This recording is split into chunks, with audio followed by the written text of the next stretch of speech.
देखो आज हम लोग इसका मशीनिंग करेंगे। ये एक हैंगर है, हैंगर का डाई है, कैविटी है, कोर नहीं है। देख के अंदाज़ा लग रहा होगा। हम लोग ब्लेजर जब मतलब जैसा ब्लेजर वगैरह खरीदेंगे ना, तो उसमें से आता है, उसी पे ब्लेजर वगैरह इसी पे फंसा के देते हैं। तो ये उसी का डाई है। इसका पूरा मशीनिंग करेंगे। अभी देखो जब मैंने जो इसको ओपन किया तो कुछ ऐसा व्यू आया। ऐसा नहीं चाहिए मुझे, ऐसा लगाना है। तो अभी देखो इसका एक वर्क प्लेन आया हुआ है, वो वर्क प्लेन मैं डिलीट कर देता हूँ, ये मुझे मेरे काम का नहीं है। ये भी मुझे अगर नहीं देखना है तो मैं व्यू टैब में जाके और यहाँ पे ट्रांसफॉर्म, यहाँ से इसको अनचेक कर सकता हूँ, या इस खाली स्क्रीन पे कहीं पे भी राइट क्लिक करके डॉट ट्रांसफॉर्म को अनचेक कर सकता हूँ, या यहाँ से भी कर सकते हैं, कोई दिक्कत नहीं। अभी हमारा ये टॉप आ रहा है, मुझे टॉप ये बनाना है। तो हम क्या करेंगे, चाहे मॉडल को रोटेशन का मेथड यूज़ कर लो या वर्क प्लेन की रोटेशन का मेथड यूज कर लो, आपको जो इजी लगे वो कर लो। जैसे मैं इसको अभी क्या कर देता हूँ, इसको जॉब को ही रोटेट कर देता हूँ। पूरे को सिलेक्ट किया, उसके ऊपर राइट क्लिक किया, एडिट पे गए, ट्रांसफॉर्म में गए और यहाँ पे 90 वैल्यू डाल के मैंने वाई पे रोटेट कर दिया। बैक व्यू आ गया, फिर एक बार करो और फिर एक बार करो, 3 बार में आ जाएगा। जेड में भी रोटेट करना है, एक्स में लंबा लगाना है। अब सेकेंड स्टेप ब्लॉक पे जाएंगे, 0 1 करके ब्लॉक को कैलकुलेट करेंगे। Okay accept. ये साइज आ गया 550 बाई 320 और 200 का थिकनेस। एक्सेप्ट। यहाँ पे जाएंगे work plane create, position on block, मैंने ब्लॉक सेंटर दे दिया। देखो ये पूरा पीस एक लेक्चर में फिनिश नहीं हो पाएगा, ठीक है। तो 1 2 लेक्चर जो भी लग जाएंगे हम लोग करेंगे, लेकिन एक्चुअल करेंगे। वो बोला ऐसा जस्ट बता देना वो नहीं, एक्चुअल जैसा हम लोग करेंगे, इंडस्ट्री में करते हैं वैसा करेंगे। ब्लॉक पे जाएंगे, ब्लॉक को दोबारा कैलकुलेट करेंगे। ओके। अब देखो इसको अगर एक बार रफिंग तो एक बार में हो जाएगा, बट इसका फिनिश, सेमी फिनिश, ये सारे के सारे मुझे स्टेप स्टेप वाइज करने पड़ेंगे। क्यों, देखो गाइड करता हूँ। रफिंग कर लेंगे। देखो ये थोड़ा क्लियर नहीं दिख रहा है, ये फटा फटा दिख रहा है। व्यू में आके शेडिंग टॉलरेंस, अपीयरेंस में आके शेडिंग टॉलरेंस मैं 0 1 करता हूँ, क्योंकि इससे ऊपर करूँगा तो फिर सिस्टम हैंग करेगा। और यहाँ से या तो रिफ्रेश कर दो या कीबोर्ड से कंट्रोल R प्रेस कर दो, दोनों सेम चीज़ है। अब देखो मैं क्या बता रहा था, इसको रफिंग तो एक बार में कर लेंगे, लेकिन इसकी फिनिशिंग ना स्टेप स्टेप वाइज करेंगे। कैसे, रफिंग कर लेंगे, फिर उसके बाद ये चारों स्लाइडिंग गाइड जो होते हैं, स्लाइडर गाइड बोलते हैं इनको। देखो अलग अलग लोग अलग अलग नाम से बोलते हैं। आपकी कंपनी में कुछ दूसरा बोला जा रहा होगा, दूसरी कंपनी में कुछ दूसरा बोला है। हम लोग इसको स्लाइडर गाइड बोलते हैं, स्लाइडिंग गाइड बोलते हैं, कुछ भी बोल दो, अलग अलग नाम होता है। इसको फिनिश करेंगे, फिर हम लोग आएंगे कंपोनेंट एरिया, फिर ये एरिया को फिनिश करेंगे। तो अभी के लिए हम क्या करते हैं, ये ड्रिल काउंटर कर लेना, ठीक है। हम यहाँ के स्टेप ऊपर से बताते हैं, कर लोगे नहीं तो ड्रिल काउंटर। जी सर, हो जाएगा। अब डिपेंड करता है कि या तो पहले 0 से ही इसमें ड्रिल मार लो, या तो ये पॉकेट बनाने के बाद मार लेना, कोई दिक्कत नहीं है। अगर लगे, देखो यहाँ पे सेंटर ड्रिल आराम से आ जाएगा, कोई दिक्कत नहीं है, बहुत बहुत स्पेस है, सेंटर ड्रिल आराम से उतर जाएगा। फिर भी अगर सेंटर ड्रिल नहीं उतरता है,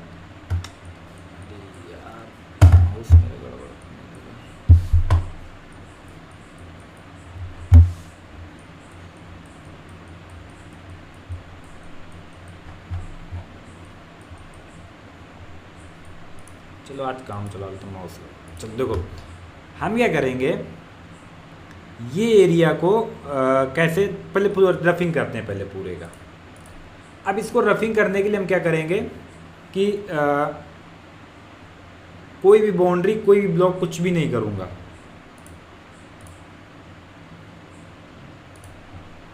ठीक है, ये बाउंड्री नहीं चाहिए, ये बाउंड्री नहीं चाहिए और ये नहीं चाहिए। एक्सेप्ट।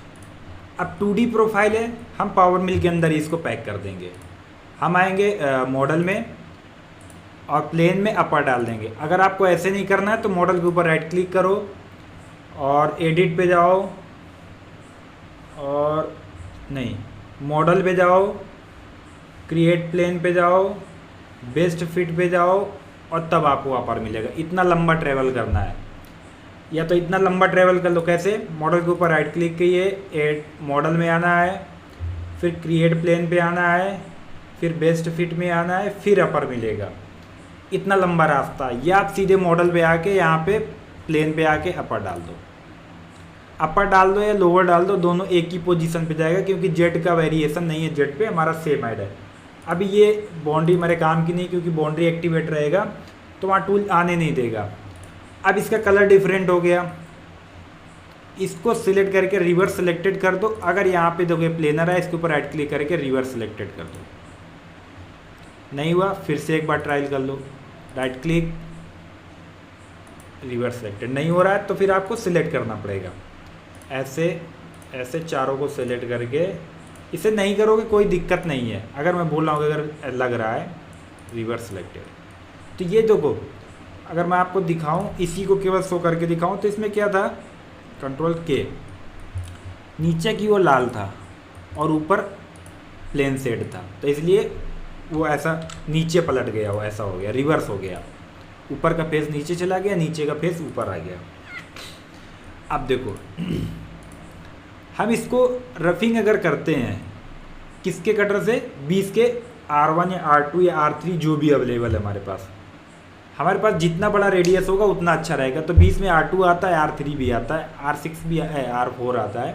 जो आपको लगे आपके पास अवेलेबल हो तो वो कर लो। हम अभी R2 ले लेते हैं, ठीक है। मैं टूल पहले क्रिएट कर देता हूँ। मैं सिर्फ बताने के लिए बता रहा हूँ कि अगर आप इसके अंदर रफिंग करना चाह रहे हो तो फिर आपको कटर लेना पड़ेगा 20 का, और 20 का अगर आप लेते हो तो कितना टाइम कंज्यूम करेगा वो मैं आपको बताना चाह रहा हूँ। मेरे पास 150 mm पे है और 20 का R1.0 R2 है हमारे पास क्लोज। कमांड लेंगे मॉडल एरिया, रफिंग के लिए एक ही टूल पाथ है, टूल पाथ में आओ, 3D एरिया क्लियरेंस और मॉडल एरिया क्लियरेंस मिल जाएगा। ओके, अब देखो इसको आप पैक करो या ना करो, यहाँ पे जाने वाला नहीं है टूल, ठीक है। एरिया सिलेक्शन एनी कर दिया, ब्लॉक कैलकुलेटेड है, टूल डिफाइन कर दिया, लिमिट में सेंटर कॉन्टैक्ट रहेगा रफिंग में, एरिया सिलेक्शन एनी कर दिया, टॉलरेंस मैंने कर दिया 0.5 चलेगा। अब मैं सेम कर देता हूँ, 1 mm पूरे पे रख देता हूँ, ठीक है। 20 का कटर है, मैं 12 जैसा 60% जैसा मैंने दे दिया, कट 0.5 का देता हूँ। ऑफसेट में आएंगे, वही बार बार ऐड अप्रोच बाहर जाने के लिए अलाउ कर देता हूँ, जो जहाँ पे बाहर इसको रैपिड और 100। जो कट बाहर नहीं ले पाएगा वो प्लंजिंग करेगा, तो प्लंजिंग को हम रैंप में कन्वर्ट कर देंगे। जब मैंने लीड इन पे रैंप सिलेक्ट किया, इस आइकॉन पे आएंगे, यहाँ पे डेप्थ ऑफ कट वैल्यू देना, मिनिमम डेप्थ ऑफ कट, उससे ज़्यादा आप कुछ भी दे सकते हो। ये ऑप्शन चेक है अगर, तो इसको अनचेक कर देंगे, क्योंकि हर एक पास में मुझे लीड इन चाहिए, लीड आउट मुझे कुछ भी नहीं चाहिए। लिंक्स स्टेट स्कीम इंक्रीमेंट कर देता हूँ, और फीड RPM MS है 1800 RPM और 3500 कटिंग फीड और 400 से प्लंज कराता हूँ, क्योंकि रैंप स्टार्ट है।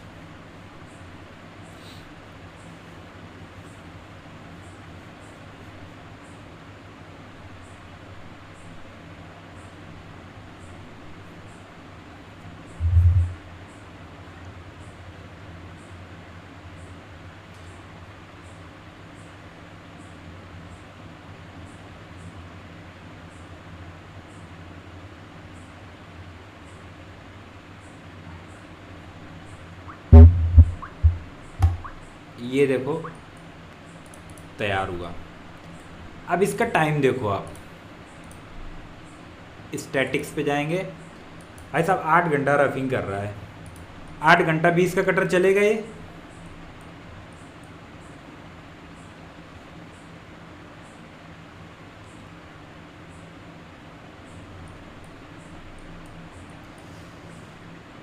आठ घंटा चल जाएगा 20 का कटर? नहीं सर। अब क्या करना पड़ेगा, अब देखो, और टूल पाथ उसके अंदर गया कि नहीं गया वो भी देख लो। कितना गया, थोड़ा सा गया। अब हम क्या करेंगे, इसमें दूसरा तरीका अपनाते हैं। कौन सा तरीका वो देखो, हम अगर इसको ऐसा कर लें, अभी ये जो कंपोनेंट एरिया है, ठीक है, इसको हम, इसमें टूल जाए या ना जाए हम इसको नहीं कंसीडर करते हैं। हम इसमें डालते हैं 50 का कटर, 50 या 63 का, कोई भी 63 का, जैसे R6 है, 50 में भी R6 आता है, ऐसा बड़ा कटर डालें, ठीक है। और फिर रफिंग करें तो टाइम इसका आधा से भी कम हो जाएगा रफिंग का। और फिर हम क्या करेंगे, इसमें इंडिविजुअल एक 16 का कटर या 16 का कटर डाल के रफिंग कर लेंगे। फिर ऐसे, मतलब मैं ये कहना चाह रहा हूँ कि इसको हम कंपोनेंट एरिया, जितना कैविटी एरिया, इसको बाद में काम करें। पहले ये पूरा ये टेपर बना लें और ये स्लाइडिंग गाइड बना लें, ये पूरा टेपर बना लें, फिर इसको कंपोनेंट एरिया, कैविटी एरिया पे बाद में लगता हूँ। ये तरीका सही रहेगा हमारे हिसाब से, ऐसा ही मैं करता हूँ। तो अब हम क्या करेंगे, इसी टूल पाथ की सेटिंग में जाएंगे। अब हम इसको बड़े कटर से कर रहा हूँ, ठीक है। मैं इसमें डाल देता हूँ 60 का R6 अवेलेबल होगा। आप लोगों के पास है कि नहीं बड़े कटर? 52 का है सर। हाँ, जो भी हो, 52 हो, 63 हो, 50 हो, 48 हो, जो सब अलग अलग जिसको जैसा रिक्वायरमेंट जैसा रहता है वो आता है। तो 52 में R6 ही होगा, जहाँ तक राउंड इंसर्ट लग रहा होगा शायद।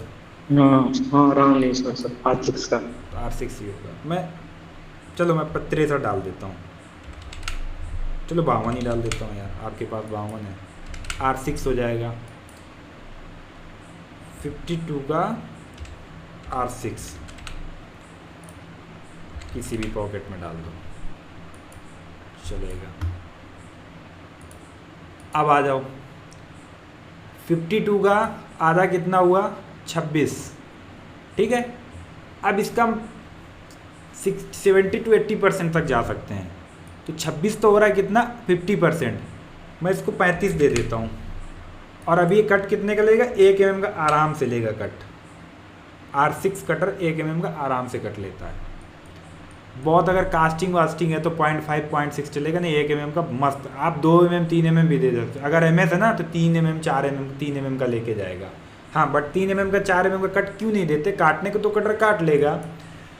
अपने पास वैसा क्लैंपिंग फैसिलिटी होना चाहिए, ठीक है। इतना मजबूताई से पकड़ना चाहिए कि जब 4 mm कट लेके जाए वो 800 900 की फीट पे, 1000 की फीट पे, तो फिर इधर उधर हिलना नहीं चाहिए। तो इसलिए हमें हाई स्पीड पे करना है, हमें 3000 3500 की फीट पे करना है। तो फिर हम उतना 3 mm 4 mm का कट नहीं दे देंगे, 1 mm या 0.5 mm का कट इनफ है। मैं 0.5 दे देता हूँ, लेकिन 0.5 उसके लिए बहुत कम है, 1 mm देता हूँ। बाकी ये सारे पैरामीटर सेम रहेंगे, ठीक है, ये सेम रहेंगे। और RPM अभी स्लो हो जाएगा, 1800 पे नहीं चलेगा, 1000 1200 पे चलेगा। और फीट 3000 फीट कम कर लेंगे और कैलकुलेट।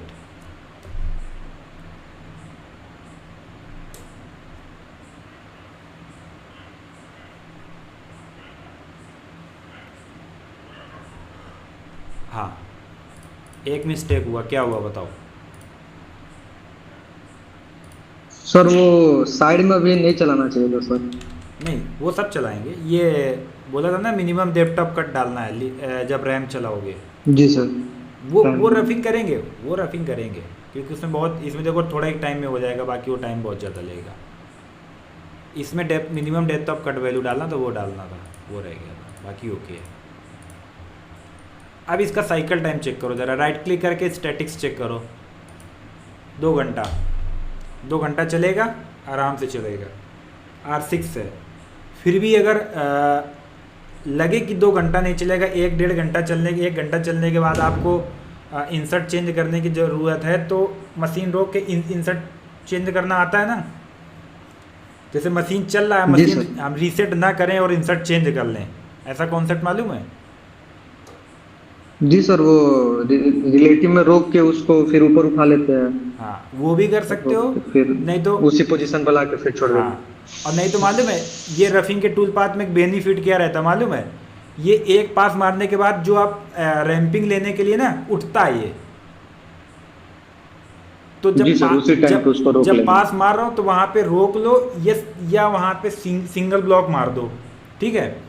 जैसे ही उठे सिंगल ब्लॉक मार दो, तो क्या करेगा, उठ के ही वहाँ पे रुक जाएगा। फिर आप स्पिंडल स्टॉप कर दो। फानुक कंट्रोल में क्या होता है कि आप अगर रोक के रिलेटिव में ऊपर उठा रहे हो तो स्पिंडल नहीं रुकता उसका। पुराने कंट्रोलर में ऐसा हुआ है, ऐसा बहुत OIMF में भी ऐसा ही है, कुछ कंट्रोलर में है कि उसका स्पिंडल नहीं रुकता है। अगर स्पिंडल नहीं रुकेगा तो आप चेंज नहीं कर पाओ। मित्सुबिशी सबसे बेस्ट है इस मामले में, मित्सुबिशी बहुत बेस्ट है। फानुक में भी होता है लेकिन पुराने मॉडल में कुछ में ऐसी फैसिलिटी नहीं दिया है, तो उसमें क्या करना, सिंगल ब्लॉक मारो, जैसे ऊपर उठेगा सिंगल ब्लॉक मार दो। वहाँ पे जब सिंगल ब्लॉक मशीन खड़ी हो जाएगी तो स्पिंडल रुक जाता है उसका। फिर आराम से इंसर्ट को घुमा लो, फिर देन आप सिंगल ब्लॉक हटाओ और साइकिल मारो, जो भी करना अपने हिसाब से कर सकते हो। फिर भी 2 घंटा ही चल जाएगा, इंसर्ट इसका चलेगा। R6 चल जाता है, कोई दिक्कत नहीं है। अब ये क्या हुआ, देखो रफिंग हो गया। अब रफिंग कितना हुआ, तो हम लोग क्या करते हैं, इसको सिमुलेट कर करके देखते रहते हैं। इसको मैं नाम दे देता हूँ पहले rough. Right click, simulate from start, और 3D सिमुलेशन ऑन कर देता हूँ।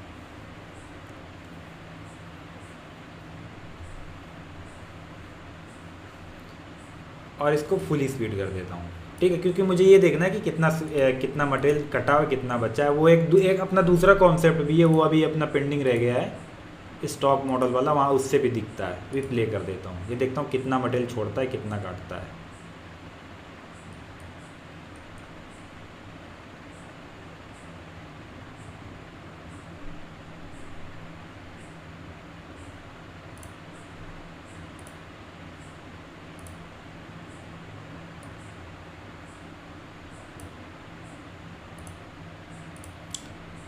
देखो अभी क्या हुआ, यहाँ पे छोड़ा, यहाँ पे तो कुछ नहीं, यहाँ पे तो अभी ये केवल R6 छोड़ा है, और जो मैंने स्टॉक लिया है के में वो छोड़ा है। बाकी यहाँ पे मटेरियल उसने अभी छोड़ा काफ़ी कुछ। अब इसको क्या करें, एक पहले इसे एग्जिट करते हैं। अब हम क्या करते हैं, इसमें चाहे तो रेस्ट चला दें। देखो रेस्ट प्रोग्राम हम चलाते हैं इसमें। चलो इसकी सेटिंग पे जाएंगे, इसका सेटिंग पे नहीं, इसका कॉपी जनरेट करो, ठीक है। इसको हम नाम दे देते हैं रेस्ट। ये हो गया हमारा second number program, rest. Right click करेंगे, सेटिंग में जाएंगे, और कौन से प्रोग्राम से रेस्ट, देखो अभी ये मॉडल एरिया क्लियरेंस है, यहाँ पे जैसे रेस्ट मशीनिंग पे क्लिक करेंगे तो सेम पैरामीटर आ गए, और मॉडल रेस्ट एरिया क्लियरेंस बन गया। ये टूल दे दो, टूल कौन सा, 20 का R2 दे देता हूँ। अभी मैंने R6 से रब किया था, R6 से रब किया था, और अभी रेस्ट निकाल रहा हूँ 20 के R2 से, ठीक है। और लिमिट वही रहेगा, ये चेंज हो जाएंगे, ये स्टॉक वही रहेगा। 20 के हिसाब से 10, 12 दे देता हूँ, 50% होता है 10, और मैं 12 दे दिया। कट 0.5 कर देता हूँ, क्योंकि 20 का कटर 0.3 0.4 ही लेगा, मैं जनरेशन पर्पज से 0.5 दे देता हूँ। और अब रेस्ट पे क्लिक करेंगे, कौन से टूल का बचा हुआ, रब वाला जो हमारा टूल पाथ है उसका बचा हुआ मटेरियल मुझे काटना है, और बाकी सारा कुछ सेम रहेगा। आप चाहो तो इसमें लीड इन लीड आउट जो हम लोगों ने रैंप दिया था वो रैंप बंद कर सकते हैं, क्योंकि सॉलिड मटेरियल कट चुका है। अभी जनरेट करते हैं, फिर जो भी चेंज रहेगा वो चेंज करते हैं, उसमें चेंज जो भी ज़रूरत होगा वो चेंजमेंट करते हैं।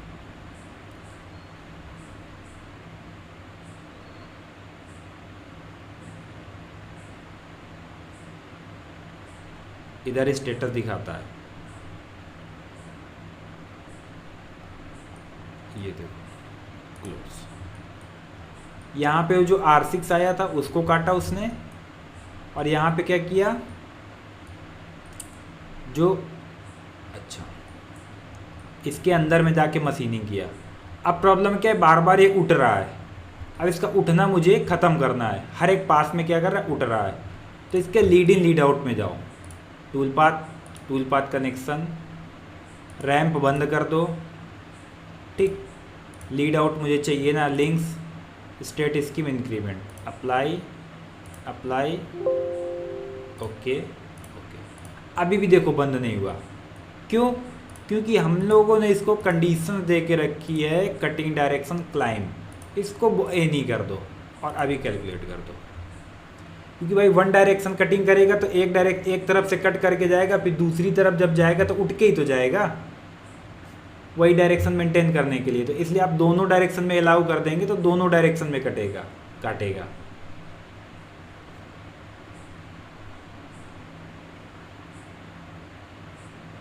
और कभी कभी ये उठता ही है, तो उसका अल्टरनेट सोल्यूशन निकालना पड़ता है।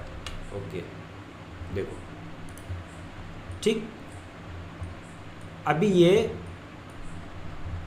जो उठ रहा था वो बंद हो गया, तो ये 2 नंबर प्रोग्राम हमारा हो गया रेस्ट। इधर देखो उसने रेस्ट निकाला मटेरियल, और इधर उसने बाहर मटेरियल निकाला, और इधर जो R6 आया था ना बना, उसको काटने के लिए इधर आया ये, और इधर तो जो बचा था वो मटेरियल काट रहा है। अब हम ये रेस्ट हो गया। अब इसको हम स्टेप वाइज फिनिश करेंगे, सेमी फिनिश और फिनिश स्टेप वाइज करके चलेंगे। कैसे देखो, ये डीएक्टिवेट करता हूँ। अब इतनी एरिया को केवल सेमी करके और फिनिश कर देता हूँ। कौन सा हमारा ये वॉल रहेगा, ये रहेगा, ये रहेगा। जितने को करना उतने को सिलेक्ट कर लो। सेम थिंग इधर आ जाओ,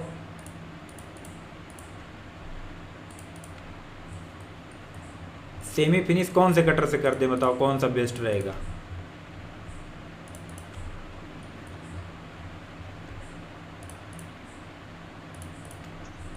सोलह सौ भी कर लेंगे।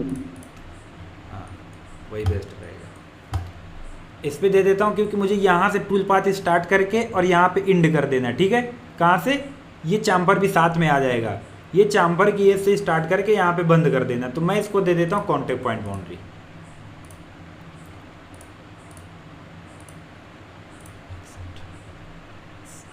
सेम देखो सब में बन गया चारों में। अब हम इसको 16 के पॉइंटेड या R1 जो भी है उससे, 16 में पॉइंटेड ज़्यादा मिलता है, R1 ज़्यादा मिलता है। अब इसमें टूल पाथ चलाएंगे कांस्टेंट जेट का।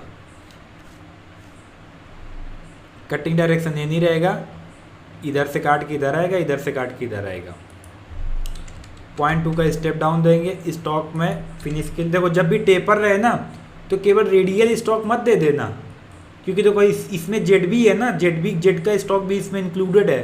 सीधा होता तो जेड का स्टॉक यहाँ पे आता, लेकिन ये टेपर और ड्राफ्टेड बोल रहा था, इसमें जेड भी आएगा ना, जेड वैल्यू। तो इसमें जो भी स्टॉक देना से दोनों पे देना।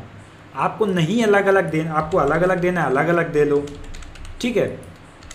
बट ऐसा जब टेपर कभी मिल जाए तो आपको जेड भी स्टॉक लेना, नहीं तो इसमें जेड में स्टॉक नहीं मिलेगा।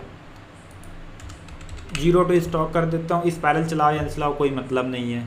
कटर चेंज कर दो, 16 का पॉइंटेड या 16 का R1 डाल दो। 16 का R1 डाल देता हूँ, और 16 नंबर पॉकेट पे 16 R1.0, ठीक है। ओके, अभी लीड इन लीड आउट सब लिंक्स बाद में सुधारता हूँ, पहले टूल पाथ कैलकुलेट करते हैं। ये जनरेट। अब इसमें क्या एडिट की जरूरत है बताओ। पहले तो एक्सटेंड करेंगे सर उसको, लिंक कितना करेंगे, एक्सटेंड मूव को कटर का हाफ कर लेंगे 8 में। सेम लीड आउट, ये ऑप्शन अनचेक रहेगा ताकि हर एक पास में एक्सटेंड हो। इसमें कर, इस अनचेक कर दोगे तो फर्स्ट और लास्ट में करेगा, इसको अनचेक करोगे तो सब में करेगा, ठीक। ये एक्सटेंड हो गया। अब मुझे ऐसा लग रहा है कि अगर मैंने यहाँ पे क्लैंप लिया है तो ये भी टकरा जाएगा, ये टकराएगा भाई। अगर हमने यहाँ पे क्लैंप डाला होगा ना ऐसे, तो ये टकरा जाएगा। तो इसको हम क्या करेंगे, सेकंड चॉइस को इंक्रीमेंटल कर देंगे, समस्या खत्म। ये सेमी हो गया। इसको मैं 3 नंबर दे देता हूँ,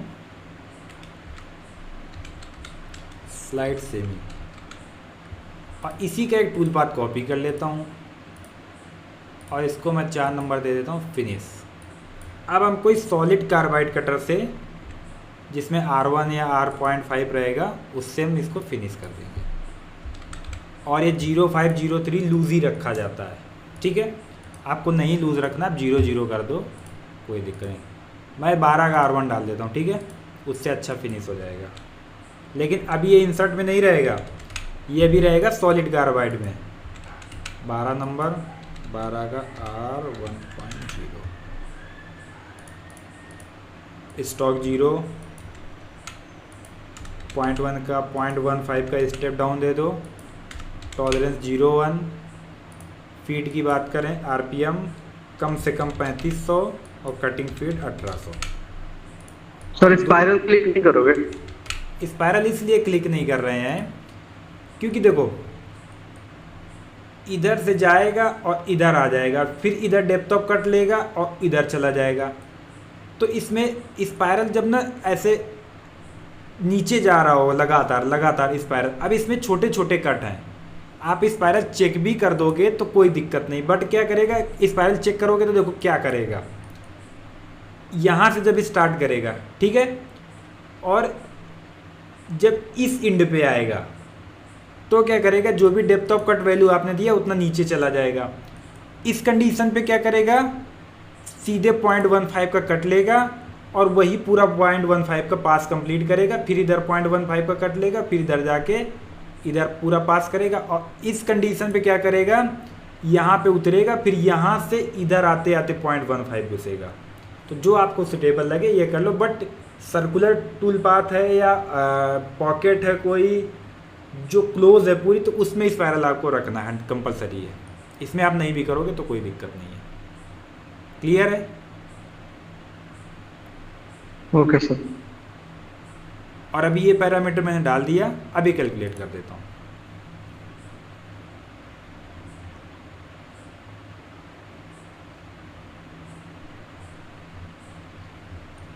अभी देखो टूल पाथ पूरा परफेक्ट है और कोई एक्स्ट्रा प्लंजिंग नहीं है, एक्स्ट्रा ट्रेवल नहीं है, सारा कुछ ओके है। अभी देखो इसमें कहा क्या हुआ कि अगर सोचो तो अभी क्या प्रॉब्लम है इसमें, गलतियां पकड़ना। फ्लैट हमने नहीं किया है सर, फ्लैट नहीं किया तो वो नीचे टच कर जाएगा सर। कहाँ और पे? ये आ जाएगा यहाँ पे? हाँ इसी के हाँ, इधर नीचे फ्लैट हमने नहीं चलाया ना अभी।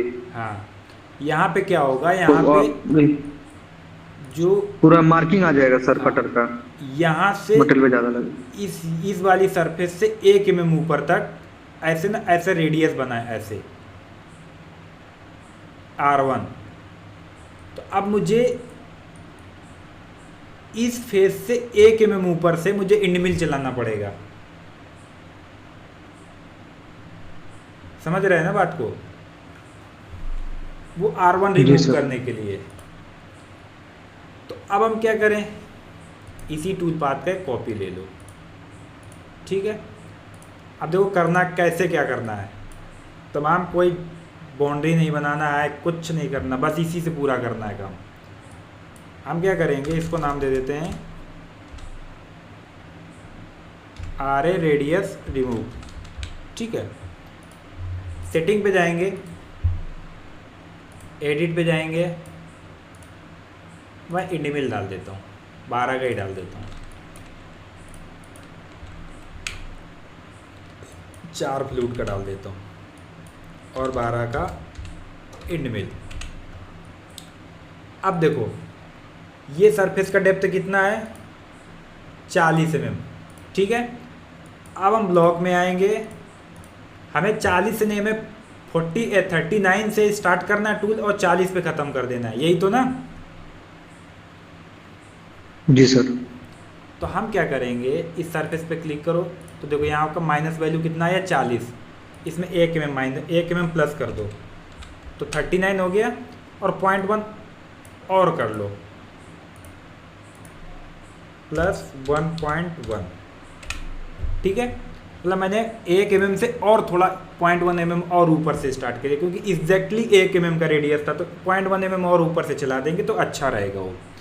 ये दोनों पोजीशन को लॉक करेंगे और कहीं पे भी बाहर क्लिक करके, अभी देखो केवल यहीं पे ब्लॉक क्रिएट हुआ है, कहीं पे भी बाहर क्लिक करके कैलकुलेट कर देंगे। तो पूरे पे ना एक सरफेस बन गया 1.1 mm का। और क्या करो, ये कट को छोटा कर दो, 0506 जैसा कर दो, ठीक है। अभी मैं जनरेशन पर्पज से 0.1 कर देता हूँ, क्योंकि ना टाइम बहुत लेगा, फिर लेक्चर डिले होगा। जब इनमें से इसको रेडियस रिमूव करना तो 0.070806 का कट देना। अभी मैं 0.1 का दिया हूँ, ये रिमूव हो जाएगा रेडियस, ठीक है। अब हम क्या करें, इसी कटर से यहाँ पे फेसिंग कर दें, ये चारों एज पे, यहाँ पे और यहाँ पे। तो अब मैं क्या करता हूँ, सर इधर हम सिंगल पास से क्यों नहीं करेंगे sir? Single pass straight face है तो सिंगल पास से हो सकता है इधर ना, R1 का रेडियस रिमूव स्ट्रेट कहाँ पे, नहीं हो पाएगा। ये कहाँ स्ट्रेट है? अगर ये एग्जैक्टली बिल्कुल सीधा सीधा होता, ठीक है। अब देखो इसमें कटर कैसा आएगा, आप अगर सीधे की बात कर रहे हो तो कटर ऐसा आएगा, ठीक है। अब कटर के लेफ्ट साइड देखो मटेरियल छूटेगा, कटर का जो एज, कटर जो खड़ा है और उसके साइड में जो बॉल खड़ी है वहाँ एक में ऊपर से मटेरियल है, तो उतना मटेरियल छूटेगा ना बीच में। जी सर। बात समझ पा रहे हो हमारी? जी सर, जी सर। उसी को रिमूव करने के लिए हम ऊपर से कटर चला के लाए हैं।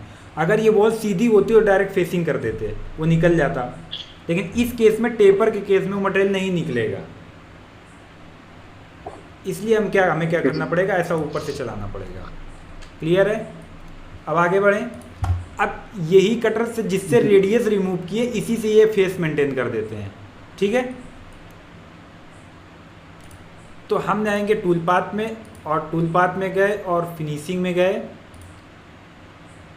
और टूल पाथ हम ले लेते हैं 3D offset, 3D flat finishing. Okay, अभी कोई भी रेडियस में नहीं दे, कोई भी बाउंड्री नहीं देता हूँ। अगर बाउंड्री के अलावा कहीं टूल पाथ भागेगा तो फिर हम क्या करेंगे, बाउंड्री देंगे, अदरवाइज देखेंगे, क्योंकि इस एरिया के अलावा इसको कहीं पे फेस फ्लैट एरिया मिलेगा ही नहीं। कटर हमारा लगा है 12 का एंड मिल ही लगा है। अभी कभी कभी क्या करता है, ये रेस्ट रीड करता है, पता नहीं कहाँ से ये रेस्ट रीड किया करता है, वो देखेंगे। अगर नई टूल पाथ जनरेट होगा तो दोबारा से सिलेक्ट करेंगे टूल पाथ। 12 का कटर है, 6 स्टेप और देता हूँ मैं। फीड 500 600 दिया, आरपीएम चलेगा, और 200 से उतार देता हूँ, प्लंज करा देता हूँ टूल पाथ कैलकुलेट। देखो यहाँ कहीं पे भी इस पूरे कंपोनेंट में, यहाँ पे कहीं पे भी कोई फ्लैट एरिया है नहीं है। यहाँ पे था, लेकिन यहाँ से ब्लॉक क्या है, नीचे है, तो यहाँ पे जनरेट नहीं किया। अगर ब्लॉक 0 कर दोगे, ये 0 कर दोगे तो यहाँ पे भी जनरेट करेगा।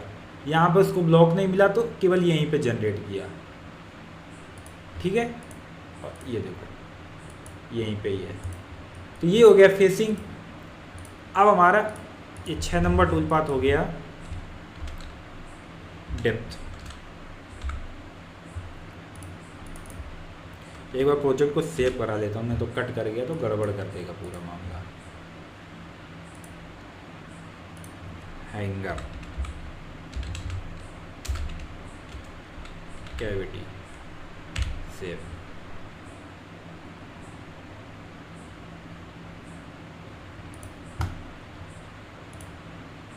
इसको डीएक्टिवेट कर दिया, ठीक। अभी ये टूल भी डीएक्टिवेट कर देता हूँ मैं। कितने टूल यूज़ हो गए देखो, और अभी अब और टूल यूज़ होंगे, ये छोटा मोटा जॉब नहीं है। अब कितना काम हो गया, यहाँ तक हमारा 20 का कटर चल चुका है, ठीक है। अब हम क्या करें कि इसको, मैं ऐसा चाह रहा हूँ, एक सेमी फिनिश का टूल पाथ चलाता हूँ, और सेमी फिनिश के टूल पाथ। अभी देखो और एक चीज़ देख लो, यही कटर लगा है, इसी कटर से ये वाला डेप्थ बना दें। नहीं, ये डेप्थ बनाने की ज़रूरत नहीं है, क्योंकि ये तो जब आप मशीनिंग करोगे तो फेसिंग करके ब्लॉक ही लोगे ना, मतलब ये फेस तो आप करोगे ही करोगे। तो यहाँ पे हमने कुछ किए ही नहीं है, तो यहाँ पे ऑलरेडी मेंटेन होगा, यहाँ पे हमें कुछ करने की ज़रूरत नहीं है। ब्लॉक एक बार रिकैलकुलेट कर लो। अब हमें टोटल जो काम करना है, ये जहाँ से टेपर स्टार्ट हो रहा है वहाँ से करना है। अब इसमें और एक चीज़ देखो गौर करके, कंपोनेंट के 10-12 mm दूर रख के देखो, ये पूरा रिलीफ है ये, ठीक है। 0.5 0.1 का रिलीफ है ये। कितने का रिलीफ है चेक करें एक बार। मेज़र पे जाएंगे, डिस्टेंस मेजर, और इस पॉइंट से जेड वैल्यू इस पॉइंट का 0.5 का रिलीफ है। अब इसमें ये चीज़ नहीं है कि यहाँ पे शार्प पे जाना चाहिए, रेडियस आएगा चलेगा, बट ये रिलीफ बनाना है। तो अब हम क्या करें, मैं ऐसा चाह रहा था कि ये सरफेस को लेके मैं ये पैच कर दूं,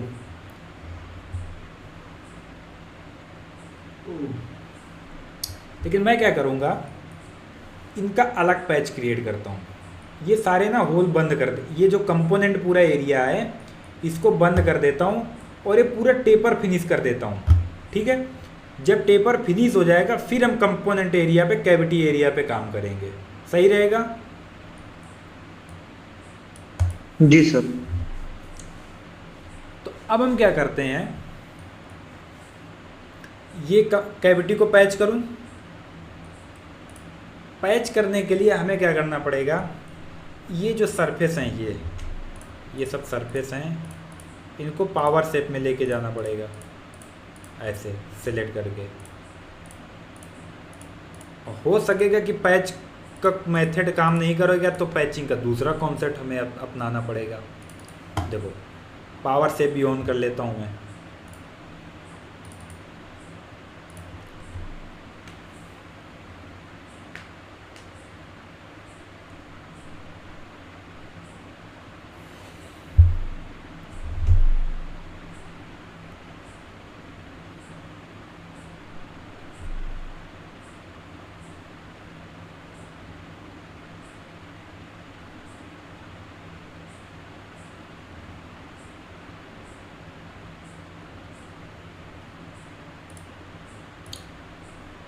देखो पावर सेव ऑन हो गया। अब हम क्या करें, पहले एक बार ऐसा ट्रायल कर लें कि इसका पूरे का पैटर्न बना लूँ या बाउंड्री बना लूँ और उसको पावर मिल में लेके पावर सेव में लेके जाता हूँ। अगर वो कॉन्सेप्ट काम कर गया तो अच्छा है, नहीं करेगा तो फिर एक और अल्टरनेट। इसके 3 तरीके हैं पैच करने के लिए, 3 में कोई ना कोई तो काम कर ही जाएगा। देखो पहला मैं क्या करता हूँ, पैटर्न का हेल्प लेता हूँ। क्रिएट पैटर्न, कर्व एडिटर और कंपोजिट कर्व, यहाँ पे क्लिक किया, इस डायरेक्शन में बढ़ना है मुझे।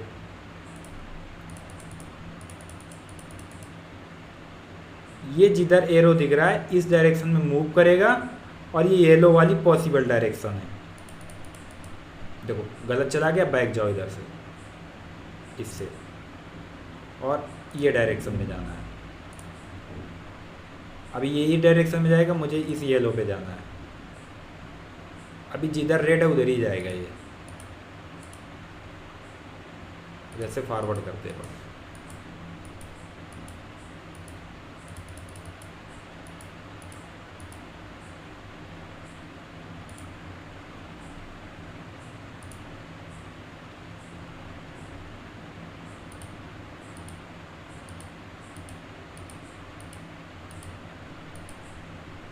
कंप्लीट हो गया, ओके। एक को ले लेता हूँ उसको, फिर क्या करूँगा, सरफेस को मिरर कर देंगे इधर। अभी ये पैटर्न को कॉपी किया, पावर शेप में आ गए और यहाँ आके पेस्ट कर दिया। हम जाएंगे सरफेस में और स्मार्ट सरफेस। अब देखो मैंने स्मार्ट सरफेस का ऑप्शन दिया तो कुछ ऐसा देखो फील कर रहा है, ये ऐसा चाहिए नहीं, तो मतलब ये हमारा तरीका काम नहीं किया। स्मार्ट सरफेस ऐसा नहीं चाहिए। दूसरा इसमें फ्रॉम नेटवर्क, वो भी नहीं आ रहा है। पहले ये चेक कर लो कि पैटर्न एक यूनिट है कि अलग अलग है। ये पावर मिल में ही आएंगे, कर्व एडिटर, और इसको मर्ज कर देता हूँ। एक ही था, सिंगल पीस था, ओके। अभी इसको कॉपी करो, एक बार ट्रायल ले लो, अगर हो जाता है तो अच्छी बात है, नहीं होता तो दूसरा कॉन्सेप्ट यूज करेंगे हम। पेस्ट, स्मार्ट सरफेस आ गया। तो पैटर्न में कुछ कमी हो गया था, मतलब उसको मर्ज नहीं था। Apply, okay. अब क्या करो, इसी पैच को कॉपी करो, उसके ऊपर राइट क्लिक करके कॉपी करो और पावर मिल में आके चाहे मॉडल के ऊपर राइट क्लिक करके पेस्ट कर दो या मॉडल के यहाँ पे राइट क्लिक करके पेस्ट कर दो।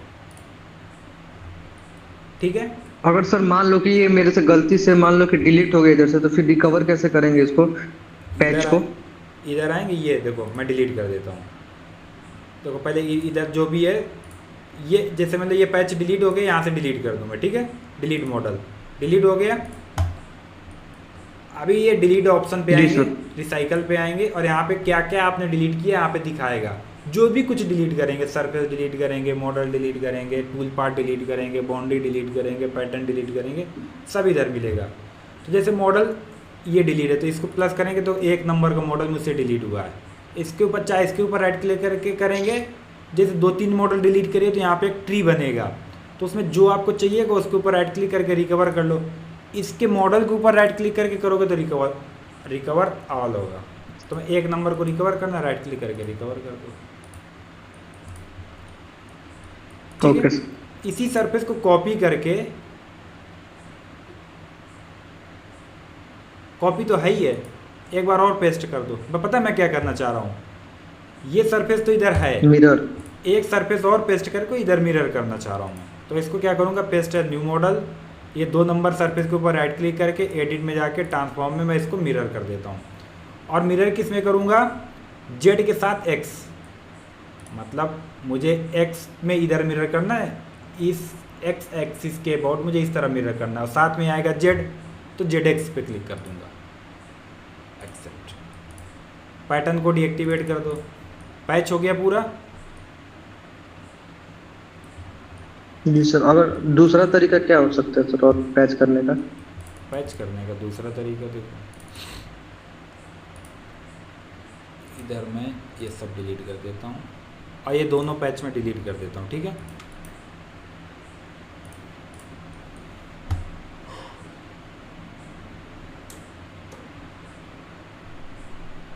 बोले देखो दूसरा तरीका, हम दूसरा तरीका ये कर लें, जो ये लाइन है, ये वाला लाइन, जी सर, इस लाइन पे पैटर्न बना के और इस लाइन को एक्सट्रूड कर दें कहाँ, इधर तक, ताकि ये पार हो जाए इधर। ये करके दिखाएं। जी सर।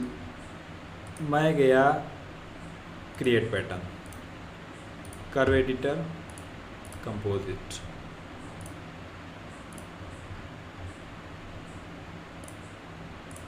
जब सॉफ्टवेयर के साथ खेलोगे ना आप, तो फिर पता चलेगा कि अभी ये भी बाकी था, अभी ऐसा भी हो सकता था। फिर वहाँ पे ना बहुत, जब तक सॉफ्टवेयर के साथ खेलोगे नहीं तब तक क्या रहता, जो कोई बता, जैसे मैंने जितना बताया उतना लिमिटेड हो जाएगा। आप खुद उसके साथ देखोगे। और पावर मेल का सबसे बड़ा ऑप्शन, अच्छी चीज़ पता है क्या है, आपको किसी चीज़ का मतलब नहीं पता है, ठीक है, तो आप कहाँ से पता करोगे? है कुछ आइडिया? नहीं सर, नहीं पता है, या जहाँ पे ट्रेनिंग ले रहे होगे उससे पूछोगे, या कोई सीनियर होगा उससे पूछोगे, हो सकता है सीनियर को मतलब ना पता हो। पावर मिल का सबसे बेस्ट कॉन्सेप्ट ये है कि जो चीज़ आपको नहीं पता है, जहाँ पे किसी चीज़ का कॉन्सेप्ट नहीं, जैसे मुझे फॉर एग्ज़ाम्पल कौन सी चीज़ बताऊँ मैं, देखो जैसे मुझे एक ही टूल पाथ है कोई, मुझे ये टूल पाथ नहीं पता है कहाँ पे यूज करना है, ठीक है, फॉर एग्जांपल मुझे नहीं पता है टूल पाथ कहाँ यूज करना है, तो देखो मैंने उसके ऊपर कर्सर रोका है, तो नीचे देखो एक क्या कर रहा है, press F1 for more help, ठीक है। तो जैसे ही आप कंप्यूटर पे F1 प्रेस करोगे तो आप ब्राउज़र खोलेगा, वहाँ पे उस चीज़ का पूरा मीनिंग बता देगा आपको।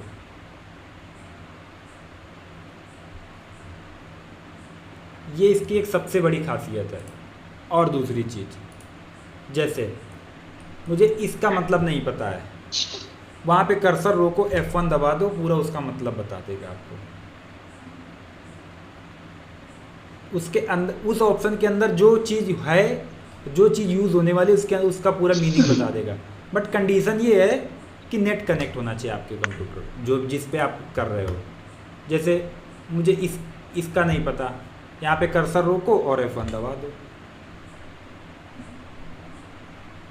बताया पूरा। ये पावर मिल की सबसे बड़ी एक अच्छी खासियत है। हाँ, लेकिन नेट कनेक्ट नहीं रहेगा तो नहीं बताएगा वो। और ये जो चीज़ बताएगा 100% एक्यूरेट बताएगा, वही चीज़ें मैं आपको बताता हूँ, क्योंकि ये सब चीज़ें मैंने स्टडी कर रखी हैं, तो वही चीज़ें मैं आपको बता रहा हूँ। जो ये बताता है वही मैं आपको बताता हूँ, क्योंकि जो ये बताएगा वही मैं बता रहा हूँ, और वही उस चीज़ का हकीकत मीनिंग है। तो इससे आप अपना नॉलेज बढ़ा सकते हो। हाँ, कि इधर से जाके इधर से जाके उधर कैसे क्या करना है, सब सारी चीज़ें यहाँ से। तो इसमें सब उसने दे रखा है, सब कुछ दे रखा है, और जो ये बताता है वही सही है, और वही मैं भी आपको बता रहा हूँ। अब देखो, ये मैंने पैटर्न बना दिया। अब इस पैटर्न को कॉपी करो और मोटा मोटा क्या करो, इस पैटर्न से इधर का डिस्टेंस देख लो। मुझे यहाँ से यहाँ तक आना है, तो मेजर टैब में जाके तो देखो आपको पता चलेगा मैं क्या करने वाला हूँ।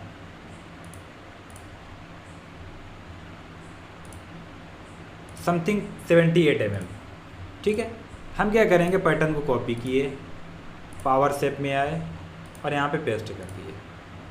हमारा ये पैटर्न आया। इस पैटर्न को क्लिक करो और अभी देखो इसको एक्सट्रूड करोगे तो क्या करेगा, जेड डायरेक्शन में एक्सट्रूड करेगा। देखो ऊपर में कर रहा है, ठीक है। मुझे ऊपर में तो चाहिए नहीं, मुझे नीचे में चाहिए, वाई में चाहिए था। अब क्या करें, इसको मैं डिलीट कर देता हूँ, वो पैटर्न में डिलीट हो गया। दोबारा पेस्ट कर दो। अब आप चले जाओ ड्राफ्ट पे, चले जाओ, नहीं ड्राफ्ट पे नहीं, ये एक्सटेंड पे। अरे यार, सरफेस एक्सटेंड होता है। सिलेक्ट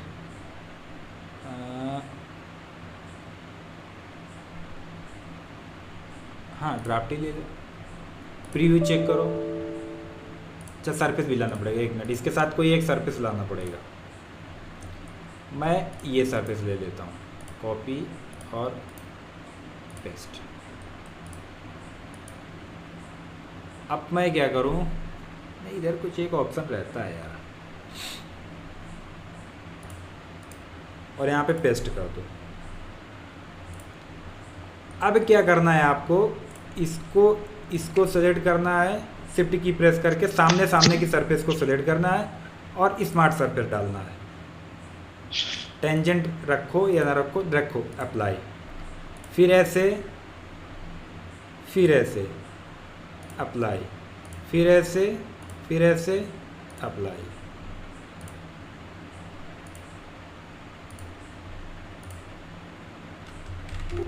अब इधर आके इसको पूरे को ऐसे डाल दो। ऐसे पैच क्रिएट करके आपको लेके जाना है, हो जाएगा। जी सर। ठीक, अब हम आते हैं फिर से पावर मिल में। अब कल कंटिन्यू करें, कल कंटिन्यू करते हैं सर। ओके।